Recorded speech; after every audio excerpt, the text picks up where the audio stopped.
Good day po sa mga kapwa ko mga mekaniko po. Meron po tayong customer po na galing pa po ng Manila. Bali, smash po siya na 110. Pinikap po namin siya sa Manila. Dinala po dito sa Nueva Ecija. Ang naging issue po nito, parang palyado po siya. Maraming mekaniko na po ang humawak po dito sa motor na to. Ang sabi po sa kanya ng ibang mekaniko, i-overhaul na daw po yung motor. Pero para sa akin po, kasi nung tina-troubleshoot po natin siya kanina, parang kinakapos po siya ng gasolina. Bali, andito po yung unit.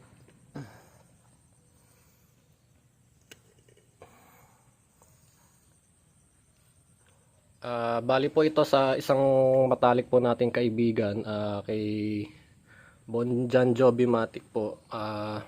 Pinagkatiwala niya po sa atin yung kanyang motor po. Nandito po, ito-troubleshoot po natin siya step by step po para makita po natin kung ano po ang naging diferensya.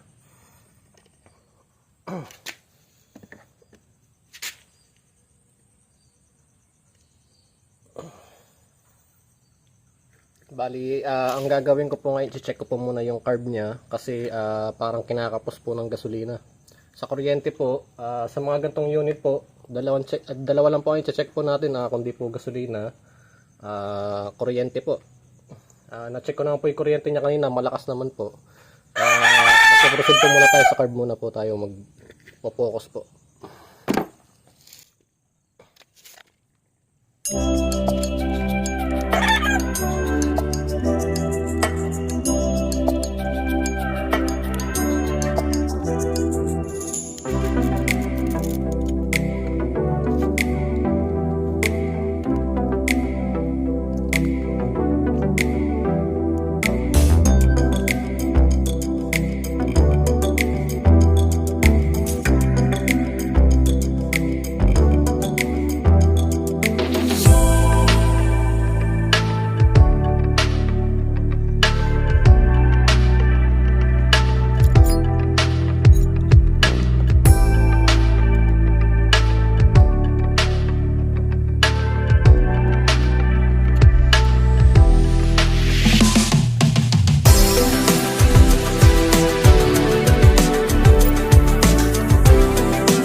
Bali na baklas na po natin yung carb ni Sir Bonjan Joby. Ang gagawin po natin is kakalasin po natin siya ng buo. Titignan po natin kung ano po yung naging diferensya.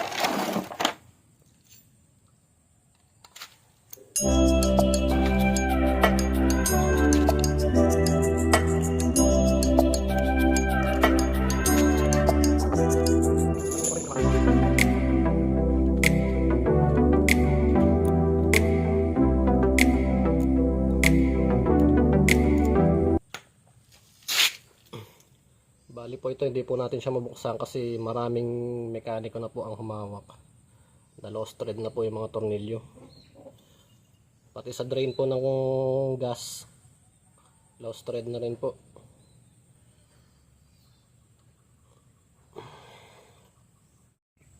Bali na baklas na po natin yung carb.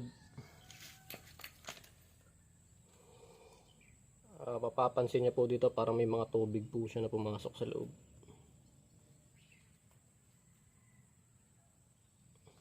Ayan po. Bali matagal na po kasi na-stock itong motor na to. Susubukan po natin siyang linisin.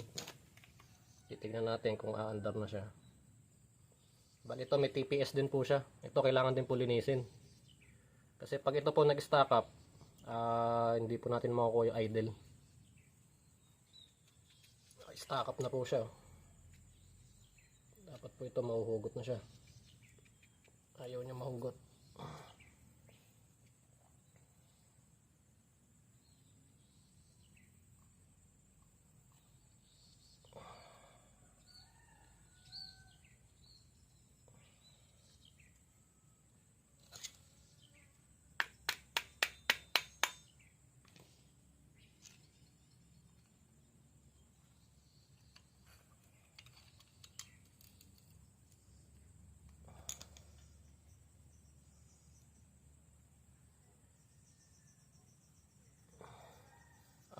update ko po kayo kung ano po mangyayari po dito. Babaklasin lang po natin saglit.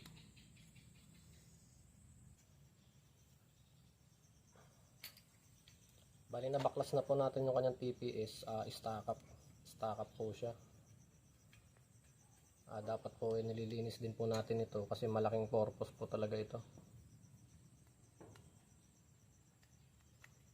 Bali lilinisin natin yung carb nya. Susubukan natin kung aandar na.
Bali kung makikita nyo po sa idle mixture po natin, meron po tayong itong idle screw, spring, washer po na maliit. Hindi lang po siya makita yan. Tsaka meron po siyang o-ring.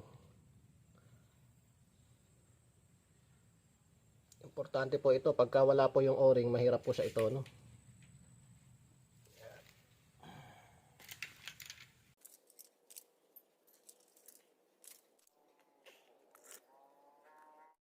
Bali, nabaklas na natin yung pinaka-drain ng ating carb. Bali, na lost thread siya ng yung mga ibang mekaniko. Ganito lang ang ginawa natin sa kanya. Tinrender natin para magamit ulit. Yan.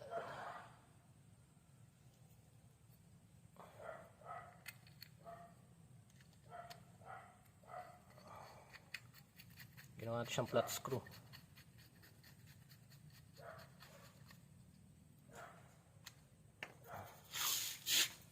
Bali, bubuuin na natin yung carb step by step para may idea kayo sa mga nagto-troubleshoot ng mga motor gaya ng mga smash.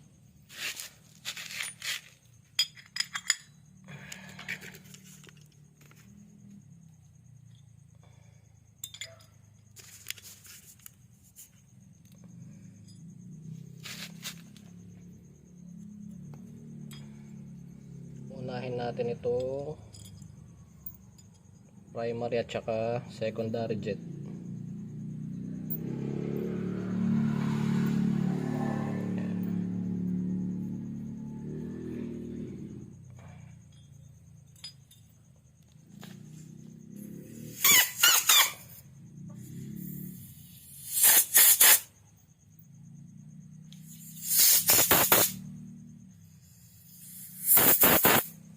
Bali lahat na may mga butas sa carb, mga port, sprayan natin ng spray gun gamit ng compressor para matanggal yung mga dumi.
Gamit tayo ng 8mm na socket.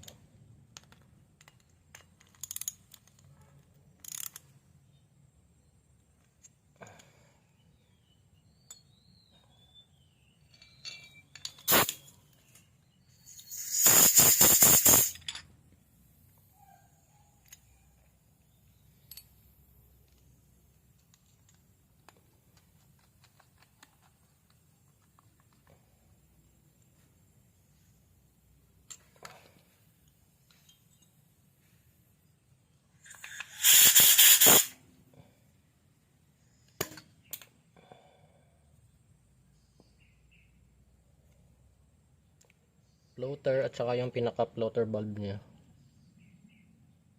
Suot lang natin siya dyan. Nahulog.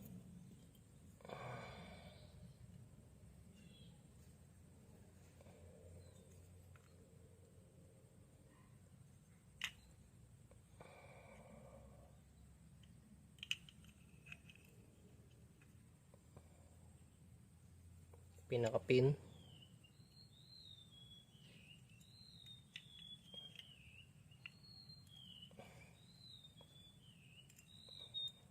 Yung lock.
And make sure screw.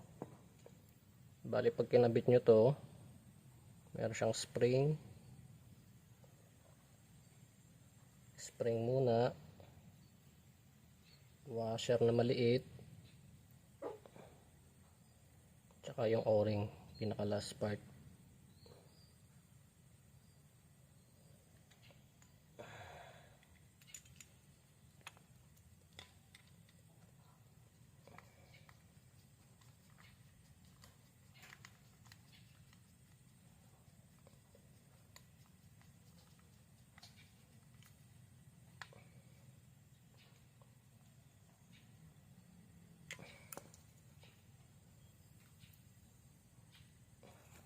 Yung needle.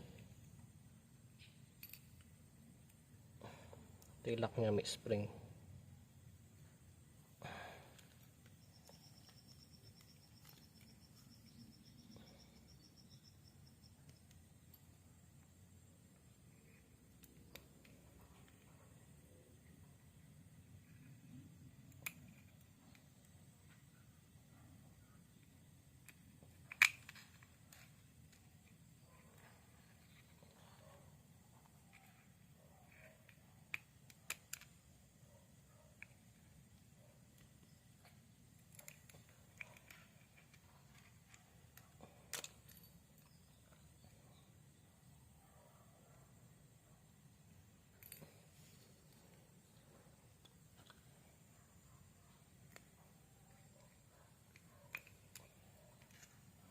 Yan, kalak na siya.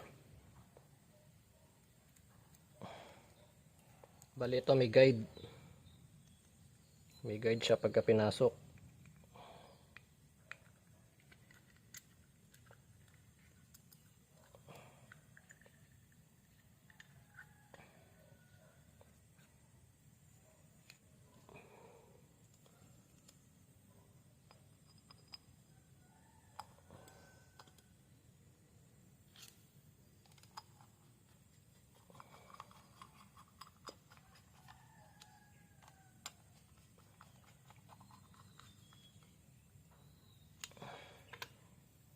pagkakabit ng TPS, pag baklas pala nito, nilalagyan ko siya ng guide para hindi kayo malito. Kailangan dyan siya maibalik. Salpak nyo lang siya.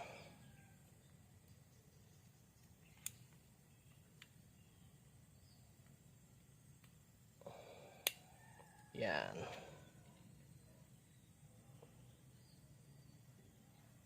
Tatapatin nyo lang yung guide, yung guhit. Nilagay natin kanina. Tapos tornilyo.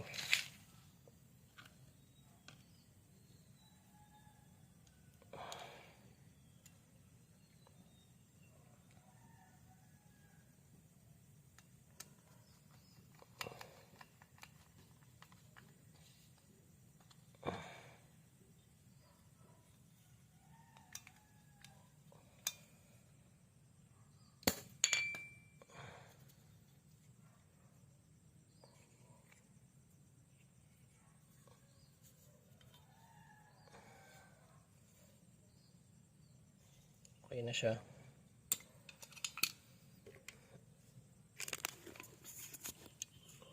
Bali, ang gagawin natin ngayon, itetest natin siya kung aandar na. Ito yung mga nagsintensya, sabi sa Manila po, i-over na daw po yung buong makina. Pero sa experience ko po kasi sa mga gantong motor, malakas naman po yung kuryente, parang kinakapos lang po siya sa gas.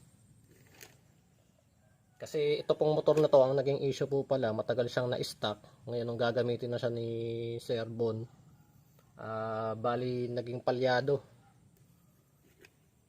Ito, tatry natin kung aandar na siya.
Naikabit na natin yung carb niya.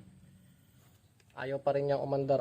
Subukan natin siya magpalit ng ignition coil. Kasi parang medyo mahina yung kanyang kuryente. Kaya siguro medyo palyado. Tatry lang natin siyang palitan. Baka sakaling mag-okay na siya.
Check natin siya ngayon kung malakas ang kanyang kuryente.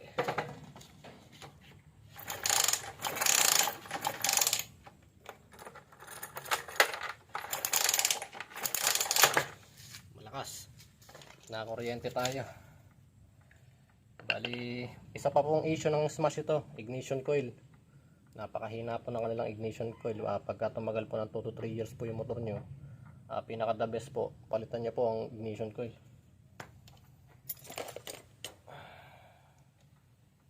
Testingin natin siya kung aandar na.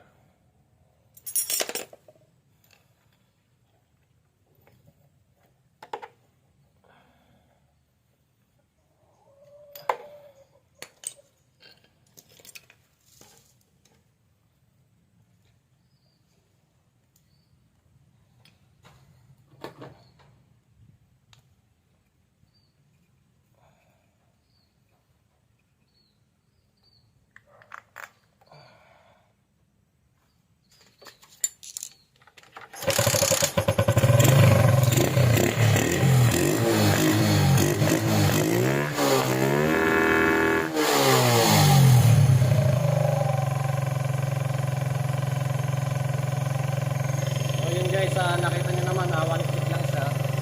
Ang naging sira niya is ito, ignition coil.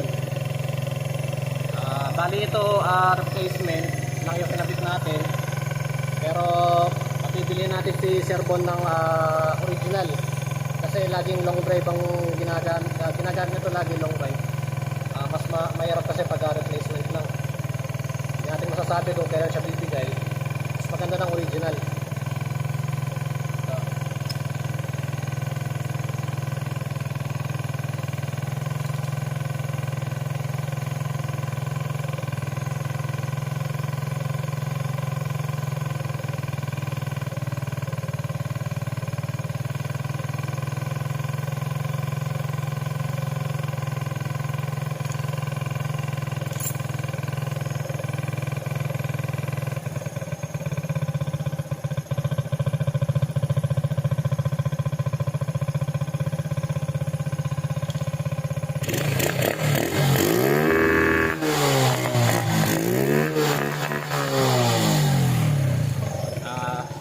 Okay na siyang outright po siya natin ng ready. Ito na yung pick up nya. Hindi po kagaya nung kinuha po natin. Aandar po siya pero mga ilang minutes po mamatay din siya para po siyang nakasakal. Ito lang po ang naging issue, ignition coil po. Bali mamaya test drive natin siya kung titignan natin kung ayos na siya lahat. Bali marami pang pinapagawa dito si Serbon kung titignan natin para magamit ko na yung unit niya. Bali location ko po pala is Santa Rosa, Nueva Ecija po. Purok 6 po, Bangko, Liwayway po. Pagtanong nyo lang po yung shop po natin doon. Marami naman po nakakakilala sa atin dito. Ito po yung sinishare ko po sa inyo ito kasi marami pong mekaniko na nagsasabi na mali naman po yung troubleshoot na ginagawa po nila sa mga motor.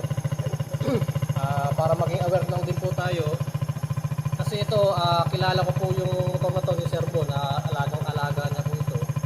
Kaya napaka-imposible po na maging overhaul po yung mismong makina. Napakaganda pa po ng makina niya. Ayan po.